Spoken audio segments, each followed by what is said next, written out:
कुछ लोग बचपन से ही सोच लेते हैं उन्हें बड़ा होकर क्या बनना है। ऐसे ही मैंने भी बहुत कुछ सोचा था। Photographer, film maker, film editor, director, visual effects artist या एक आईटी स्पेस में एंटरप्रेन्योर। आज के टाइम पर मेरा एक डिज़ाइन ब्लॉग है और एक फैमिली बिजनेस है। कोई फेम नहीं है, कोई बड़ा नाम नहीं है, पैसे ठीक ठाक है लेकिन बहुत एक्स्ट्राऑर्डिनरी वेल्थ भी नहीं है। बचपन से मुझे बोला जाता था कि मैं बहुत स्पेशल हूँ, इंटेलिजेंट हूँ और टैलेंटेड हूँ और जो चाहे लाइफ में बन सकता हूँ। आज मैं 32 साल का हूँ और मेरी लाइफ काफ़ी ऑर्डिनरी है और थोड़ी बहुत बोरिंग भी। लेकिन सच बताऊं तो आज मैं अपनी लाइफ में से कुछ भी चेंज नहीं करना चाहता। हमारा कल्चर आजकल पैशन और ड्रीम्स पर सबसे ज़्यादा फोकस करता है।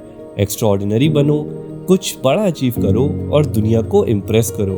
हर तरफ मोटिवेशनल कोट्स होते हैं जैसे कि live your passion, chase your dreams और डोंट सेटल।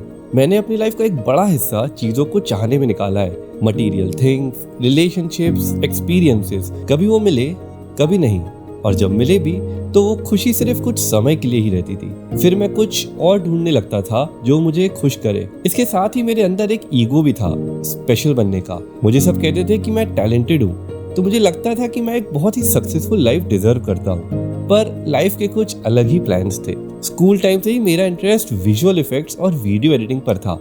मैंने सोच रखा था कि 12th पास करने के बाद मैं विजुअल इफेक्ट्स की पढ़ाई करके एक बड़ा विजुअल इफेक्ट सुपरवाइजर बनूंगा। बड़ी बड़ी मूवीज पर बड़े बड़े लोगों के साथ काम करूंगा। लेकिन हम हिंदुस्तानियों की एक बहुत बड़ी दिक्कत है, हम खुद के डिजायर्स छोड़कर दूसरों के डिजायर्स फुलफिल करने में लग जाते हैं। विजुअल इफेक्ट्स की पढ़ाई में कोई डिग्री नहीं होती, सिर्फ डिप्लोमा कोर्स होता है। सच बताऊं तो इसमें आपकी डिग्री देखी भी नहीं जाती, बस आपका काम देखा जाता है। लेकिन घर वालों और दुनिया को तो डिग्री चाहिए होती है, तो इसलिए मुझे डाला गया इंजीनियरिंग कॉलेज में। पहले सेमेस्टर के बाद ही मैंने कॉलेज जाना ही छोड़ दिया था, तो घर वालों ने मुझे थक हार के डिस्टेंस लर्निंग से बीबीए करवाया, क्योंकि डिग्री जरूरी है। इन सब के बीच जितना हो सकता था मैंने खुद से विजुअल इफेक्ट्स और एडिटिंग के बारे में इंटरनेट से सीखा और एक ब्लॉग बनाकर अपना नॉलेज दूसरों के साथ शेयर करना शुरू कर दिया।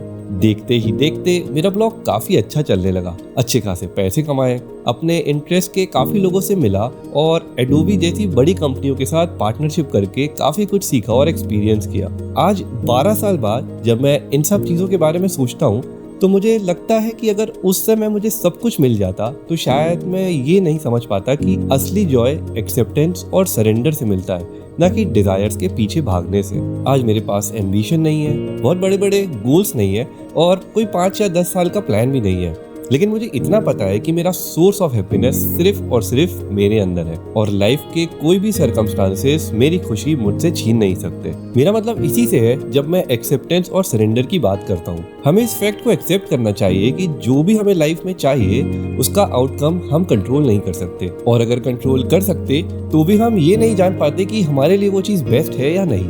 इसलिए किसी भी चीज के पीछे भागने से अच्छा है कि आप अपना एक रास्ता चूज करो और उस रास्ते पर बिना एक्सपेक्टेशन के चलो, क्योंकि हमें नहीं पता उस रास्ते के एंड में कुछ है या नहीं। जितना ज्यादा हम हैप्पीनेस को अपने अंदर ढूंढते हैं उतना ज्यादा हम सेफ रहते हैं। अगर हम प्रोसेस में जॉय ढूंढ लेते हैं तो हम लाइफ में कुछ भी परस्यू कर सकते हैं। आउटकम जो भी हो फर्क नहीं पड़ता, क्योंकि हमारी हैप्पीनेस रास्ते से है, न कि उसके एंड में मिलने वाली चीज से। मैं सोचता था कि मुझे स्पेशल और इम्पोर्टेंट बनना है, पर मेरी चॉइसेस और डिसीजंस ने मुझे एक नॉर्मल और थोड़ी सी बोरिंग लाइफ दी है। मैं शायद इसे बदल सकता हूँ, लेकिन फिलहाल ये मेरे लिए एकदम परफेक्ट है। अगर हम अपनी ड्रीम लाइफ नहीं पा सकते तो एक ऑर्डिनरी बोरिंग लाइफ में जॉय ढूंढना भी काफी सेटिस्फेक्शन दे सकता है। अगर आप कोई ड्रीम फॉलो कर रहे हो तो बस ड्रीम को प्यार करो और रिजल्ट को सरेंडर कर दो। हो सकता है ड्रीम सच हो जाए, और अगर नहीं तो बोरिंग होना भी उतना बुरा नहीं है।